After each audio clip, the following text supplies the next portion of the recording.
네, 여러분 안녕하십니까? 서정길 목사입니다. 마태복음 제17강 오늘은 겨자씨 알만한 믿음이라는 주제로 여러분과 함께 나누도록 하겠습니다.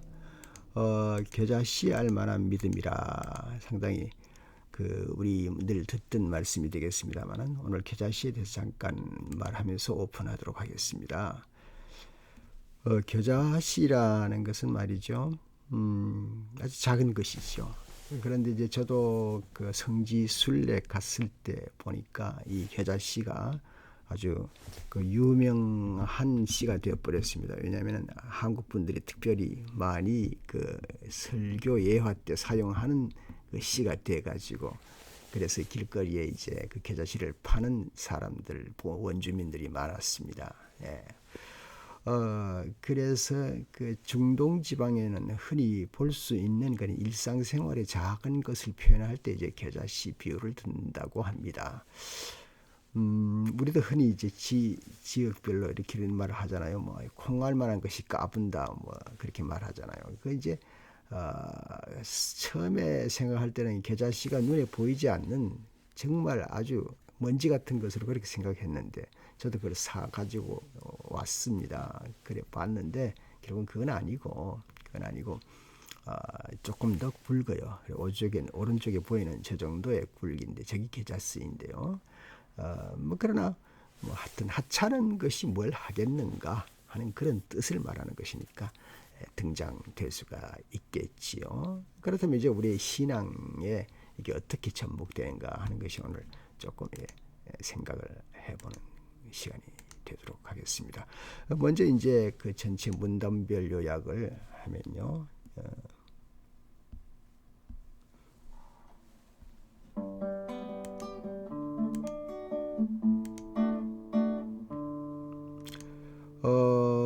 문단별로 이제 보면은 예수님의 그 변모가 되고요. 그 다음에 귀신 들린 아이를 고치는 일이 나오고 죽음과 부활을 다시 예언하시는 게 나오고요. 성전 세를 주님께서 내시는 걸 이제 가르쳐 주는 것이 나옵니다.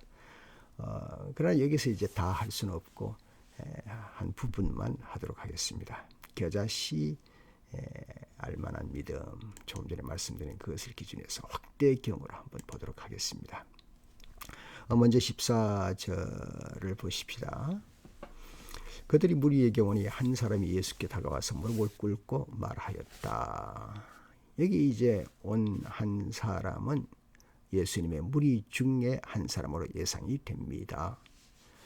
예수님 주변에는 어떻습니까? 12제자가 있고 그리고 또 다른 제자들이 있었습니다. 때로는 이제 70인 제자도 있다 그렇게 볼 수도 있고요. 그러나 뭐 70인 뿐이겠습니까? 예수를 따르는 사람들을 또 제자라고 할 때 그 또 모든 다른 제자 더 많은 무리 그 무리 중에 예수님을 따르는 사람들이 있고 예수님을 따르지 않는 사람들도 있고 또 나중에는 비아 돌로로사에 가서 말이죠. 예수님을 십자가에 못 박으시오 하는 사람도 있고 또 예수님을 목숨 걸고 따르는 사람이 있고 또 방황하는 사람도 있고 여러 종류의 사람들이 무리 속에 함께 있으리라고 그렇게 봅니다.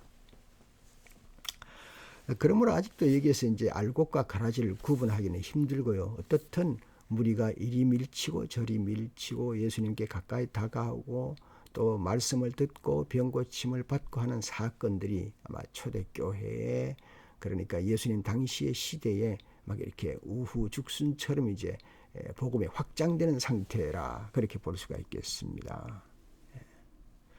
어쨌든 지금 이 사건 속에서 그 중에 한 사람이 아주 힘든 일로 다급하게 예수님을 쫓아와서 무릎을 꿇었다는 사실입니다. 15절에 뭐라 그랬습니까? 주님, 내 아들을 불쌍히 여겨주십시오. 간질병으로 몹시 고통을 받고 있습니다. 자주 불 속에 빠지기도 하고 물 속에 빠지기도 합니다. 여러분 충분히 이해하시겠죠? 저도 아들이 있습니다만은 아들이 만약에 어떤 일이 생기면 그건 참 가슴이 아프죠. 특별히 이제 몸이 안 좋다, 건강이 안 좋다 할 때는 내가 대신 아팠으면 좋겠다 할 정도의 생각이 들지 않습니까? 그런데 이제 여기 아들이 간질병으로 몹시 고생을 한다. 그렇게 표현을 했습니다. 여러분 간질병 아시죠? 예. 제가 이제 간질병이 있는 사람과 같이 걸어가 본 적이 있습니다. 넘어졌다 그러면요. 막 온 땅을 헤매면서 빙글빙글 도면서 입에 거품을 물고 고통을 겪습니다. 그런데 그런 사람은 함부로 건드리지를 못하고 특별히 물이나 불, 여기 성경에도 있습니다만 불 속에 빠질 수도 있고 물이 가까우면 물 속에, 불이 가까우면 불 속으로 빠져들어갈 수가 있습니다. 그래서 그것만 잘 보호해주고 지켜보는 것이 옆에 보호자라 그렇게 알고 있습니다. 그러다가 나중에 깨어나면 뭐 조용히 아무 것도 없는 듯이 그렇게 회복이 되지만 자기 자신이 한 일을 기억하지를 못합니다. 참 안타까운 일이죠. 제가 시골 목회할 때도 어떤 교장 선생님의 딸이 말이죠. 우리 교회 주변에 살았는데 그분이 가끔 이제 교회 그 사택에 그 마루에 걸터 앉아가지고 이제 하소연을 하는 걸 들었습니다. 딸이 이런 고통을 겪고 있다고. 그래서 뭐 병 고친다는 게 쉽지 않습니다. 병이 100% 다 고쳐집니까? 낫기도 하고 고칠 수 없기도 하고 뭐 고쳤다가 다시 재발되기도 하고 그런 사건이 반복되는 것이죠. 그래서 이런 사건을 이제 겪은 그 부모님이 이제 예수님께 찾아와서 말합니다. 말할 때 그 말에 이제 이런 말이 있습니다. 자, 그런데 말이죠. 선생님이 제자들에게 데려왔는데 제자들이 고치지 못했습니다. 이렇게 이제 말로 시작을 합니다. 성서학자들의 말에 의하면 이 제자들은 12사도를 두고 한 말이 아니다. 뭐 어떤 분은 70인 사람 중에 하나 아니면 그 외 또 다른 제자들 중에서도 그럴 수 있다. 왜냐하면 12사도들은 귀신을 제어하는 능력을 받았습니다. 예. 그래서 그 어떤 제자 중에 한 사람이 아마 그 귀신을 제어하는 행동을 했는데 어떤 결과를 보지 못했다. 그렇게 보는 것입니다. 자, 이제 이런 그 상황을 보고 예수님은 이제 단적으로 이렇게 표현했습니다. 예수께서 말씀하셨다. 믿음이 없고 삐뚤어진 세대요. 내가 언제까지 너희와 같이 있어야 하겠느냐. 내가 언제까지 너희에게 참아야 하겠느냐. 아이를 내게로 데려오느라. 그렇게 말씀하셨습니다.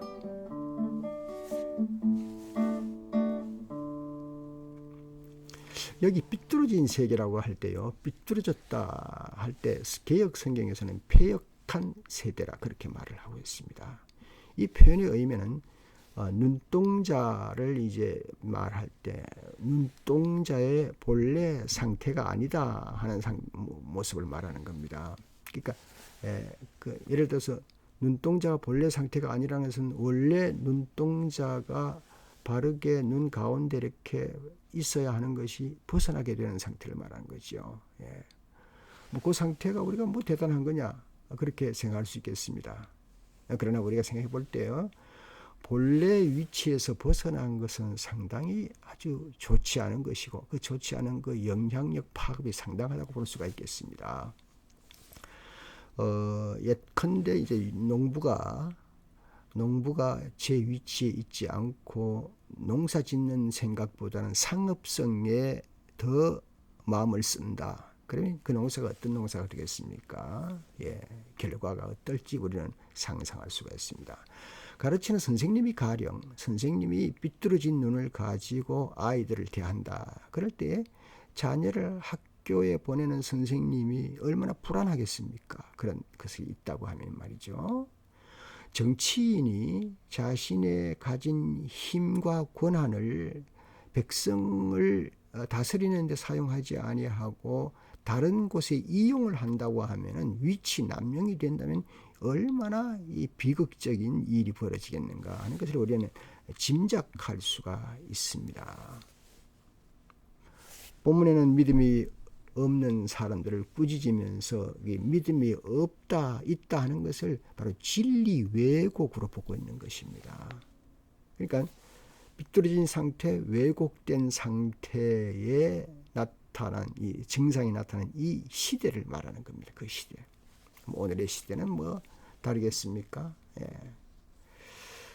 이것은 이제 어떤 그 제자가 병을 못 고쳤다 하는 걸 떠나서 이제 그 시대가 많은 유대인들도 있고 바리새인들이 있고 사두개인들이 있고 서기관들이 있지만 그들을 전체적으로 이끌어서 흘러가는 유대교가 삐뚤어져 온 그 지금까지의 상태의 애통함을 지금 예수님께서는 말씀하시는 겁니다. 한들 말해서 신앙의 주체가 될 유대인이 말이죠. 유대인들이 신앙의 주체가 되기보다는 이 종교 습관과 그리고 자기들의 어떤 욕심을 채우기 위해서 되어지는 많은 일들에 대한 그 행동이 나타난다고 할 때에 그럴 때 이것은 중심부터 기초부터 다시 닦아야 한다는 그런 예수님의 말씀이 될 수가 있겠습니다. 그리고 예수님께서 이제 꾸짖으셨습니다. 예수님께서 귀신을 꾸짖으셨다. 그러자 귀신이 아이에게서 나가고 아이는 그 순간에 나았다. 그때 제자들이 따로 예수께 다가가서 물었다. 우리는 어찌하여 귀신을 쫓아내지 못했습니까? 이제 조금 전에 아픈 아이의 아버지가 당신의 제자가 귀신을 쫓아 우리 아이를 고치지를 못했습니다라고 이제 말을 했을 때 옆에 제자들이 아마 들었을 것입니다. 들으면서 이거 우리가 뭘 하지 못한 게 이제 드러나는구나. 그래서 사실은 이제 예수님에게 그걸 이제 묻는 거죠. 왜 우리는 어찌해서 우리라고 할 때 꼭 여기 12제자라고 저는 그렇게 처음에 보았습니다만은 12제자도 있고 또 다른 사람들. 그러나 또 12제자들이 질문했다 해도 12제자가 우리라 그럴 때는 또 다른 제자들을 포함해서 아마 대표하는 질문이 아니겠는가 그렇게 볼 수가 있습니다.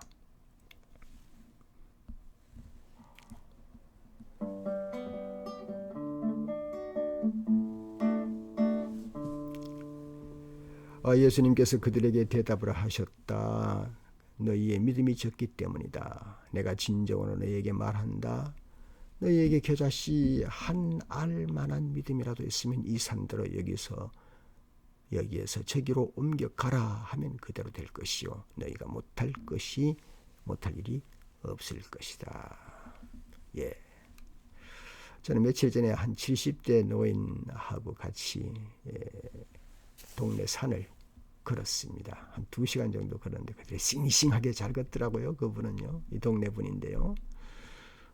저보다 한 5살 높아요.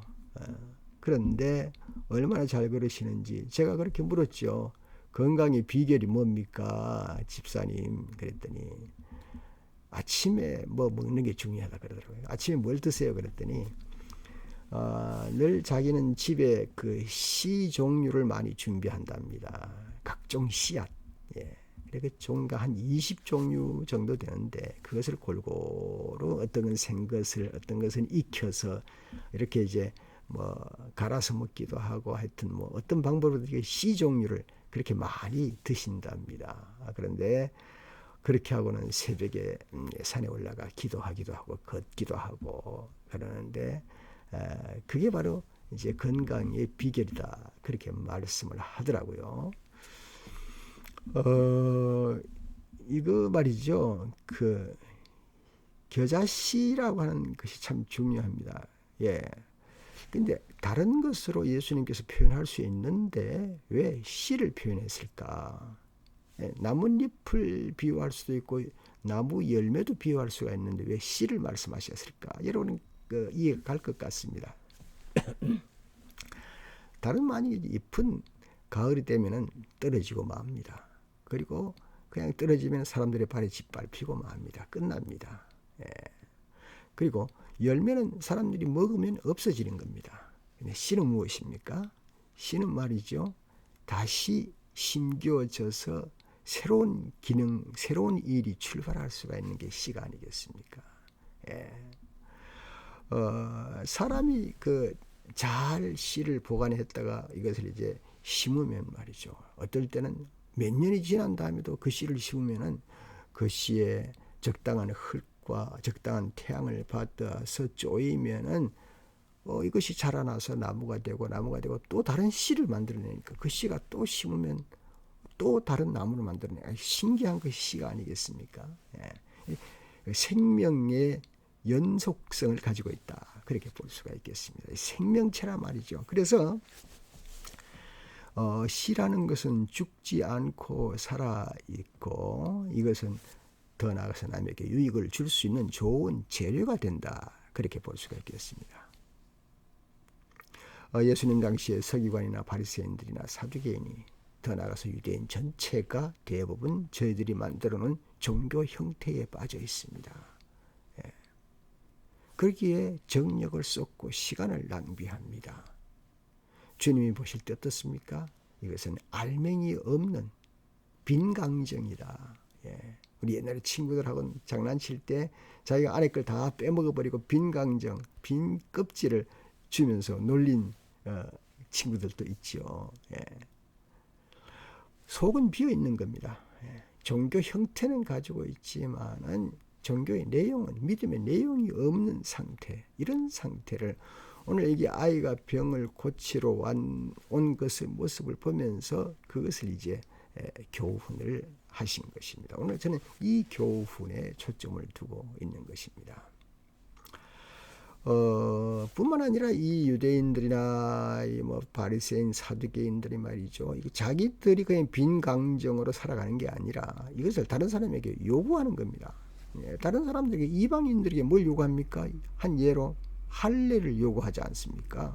너희들은 할례를 받아야 한다. 이렇게 자꾸 의식과 형식을 요구하면서 이제 무지한 백성들은 거기에 치우치게 되는 거죠. 저 사람 말을 들어야 내가 구원받는가 보다. 저 사람 말을 들어야 하나님 백성이 되는가 보다. 그렇게 하기 때문에 결국 한 시대의 정신사가 무너지게 되는 일이 생기는 겁니다. 예수님께서 이 패역한 세대여 하는 것이 그렇게 간단하게 표현한 것이 아닌 것이죠. 그래서 이 패역한 세대야, 믿음이 없고 삐뚤어진 세대야, 그렇게 말씀하신 것입니다. 그러므로 믿음이 아닌 교묘한 세상의 방법과 수법과 그 노림수는 사람을 넘어지게 하는 일밖에 되지 않는 것이죠. 그래서 주님은 이 난잡한 모습을 보면서 한탄하면서 뭐라고 말씀하십니까? 도대체 내가 얼마를 더 참고 지켜보아야 할 것인가 하는 통렬한 분노를 쏟고 계십니다.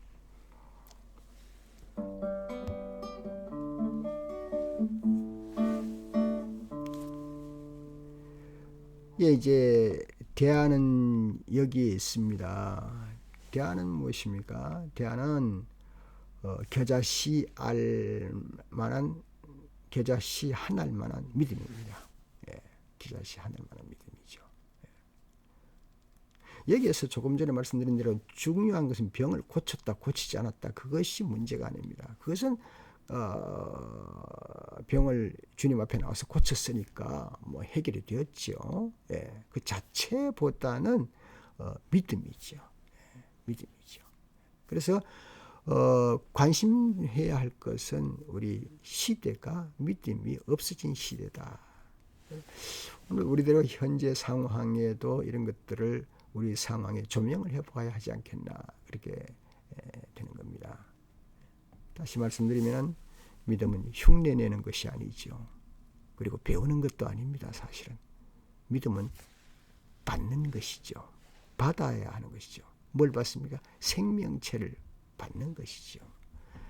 제 아내는 요즘요, 친구들한테 그 좋은 그 채소 씨가 이제 이렇게 자라나서 어느 정도 이제 모종이 된 것을 이렇게 나누어 주는 일을 아내가 하고 있어요. 예.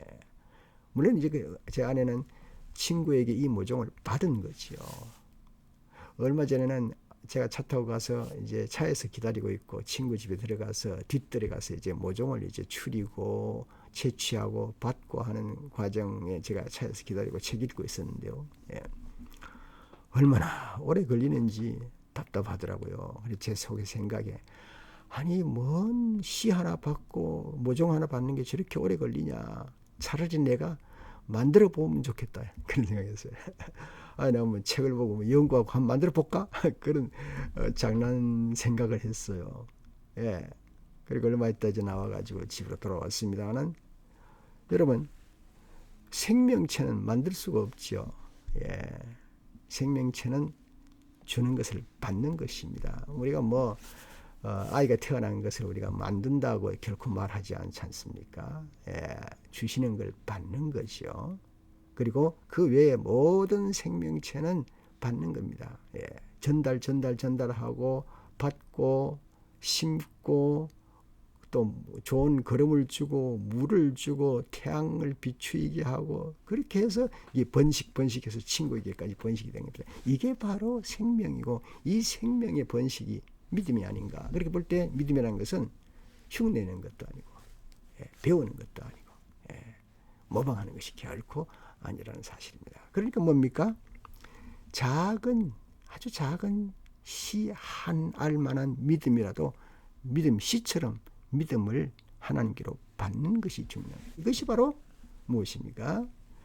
산을 옮길 만한 능력이 된다. 그렇게 표현해서 좀 과장된 표현 같기도 합니다.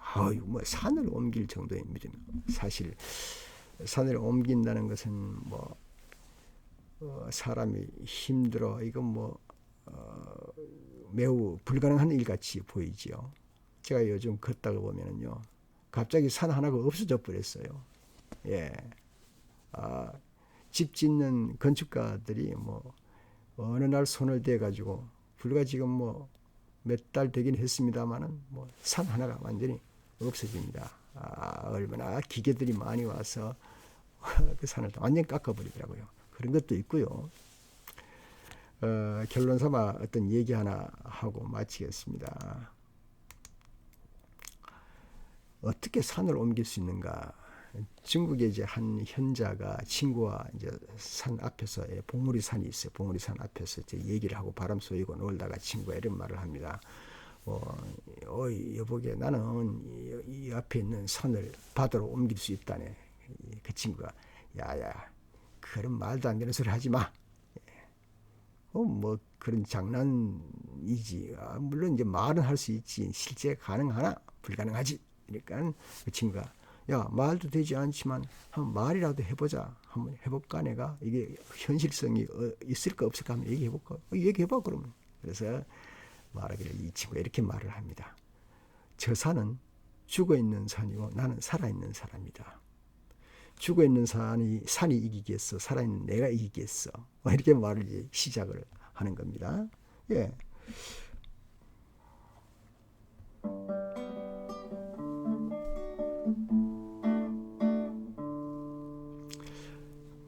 이 친구가 계속 말하기를 나는 지금부터 이 산의 한 구석을 숟가락으로 퍼서 바켓지에 담아가지고 바다로 옮겨갈 거야.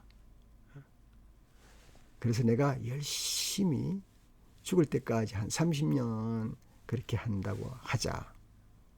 뭐 산의 100분의 1도 없어지지 않았겠지? 그래 좋아. 나는 또 계속 할 거야. 내가 죽을 때 아들에게 유언으로 남길 거야. 얘야 내가 저 산을 바다로 옮겨야 될 일이 있는데 네가 이 식구들과 함께 매일 저 산에 있는 흙을 바켓에 옮겨서 담아서 바닷가로 갖다 뿌려. 만약에 그 아들이 그대로 했다고 하자. 그 아들은 또 죽을 때 유언으로 자기 자신에게 남긴단 말이야. 그 자식은 또 가족이 모두 다 그렇게 하다가 또 유언으로 남기는 게 이게 한 10대 증손에 이른다면 하는 그런 그 어떤 소설 같은 얘기, 장난 같은 얘기를 진행을 했습니다. 예. 다시 이제 아까 말로 되돌아가면 중요한 게 뭔가 하면요. 중요한 건 그겁니다. 이 산이 뭐 옮겨졌다 안 옮겨졌다 하는 내용보다도 이제 그 중요한 내용이 이겁니다. 나는 살아있는 사람이고 산은 죽어 있다. 산은 더 이상 불릴 수가 없다. 근데 난 계속해서 계속 진행할 수가 있는 생명체다. 예. 그렇게 말하는 겁니다. 자, 하물며 영원한 씨, 하늘로부터 내리는 영원한 씨가 우리 안에 있다고 하면 이것이 어떤 사건이 일어나겠는가 하는 그 희망을 품게 되는 것인데요. 이건 능동적인 사고방식하고 좀 다른 얘기입니다. 저는 성경 고린도전서 15장 36절에서 44절까지 말씀을 읽으면서 말씀을 정리하려고 합니다. 어리석은 자여, 내가 뿌리는 씨가 죽지 아니하면 살아나지 못하겠고, 또 내가 뿌리는 것은 장래의 형체를 뿌리는 것이 아니요 다만 미리거나 다른 것의 알맹이뿐이로되, 하나님이 그 뜻대로 그 형체를 주시되 각 종자에게 그 형체를 주시느니라. 육체는 다 같은 육체가 아니니 하나는 사람의 육체요, 하나는 짐승의 육체요, 하나는 새의 육체요, 하나는 물고기의 육체라. 하늘에 속한 형체도 있고 땅에 속한 형체도 있으나 하늘에 속한 것의 영광이 따로 있고 땅에 속한 것이 영광이 따로 있으니 육신의 몸으로 심고 신령한 몸으로 다시 살아나느니 육의 몸이 있은 적도 영의 몸이 있느니라. 예.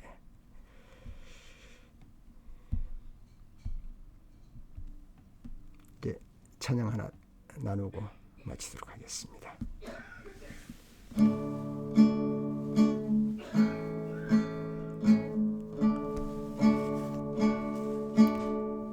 그 크신 하나님의 사랑 말로 다 표현 못하네.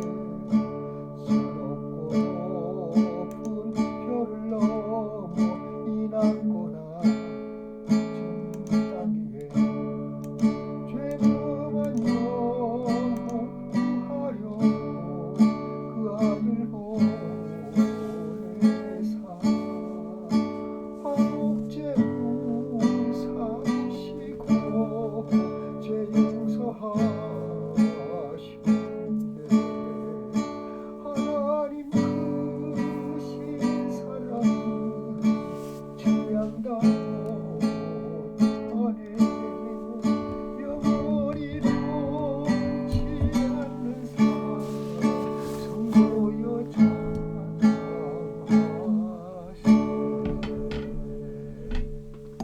네, 감사합니다. 마태복음 제 17강을 여기서 마치도록 하겠습니다. 다음에 또 18강에서 뵙도록 하겠습니다. 좋은 하루 되세요.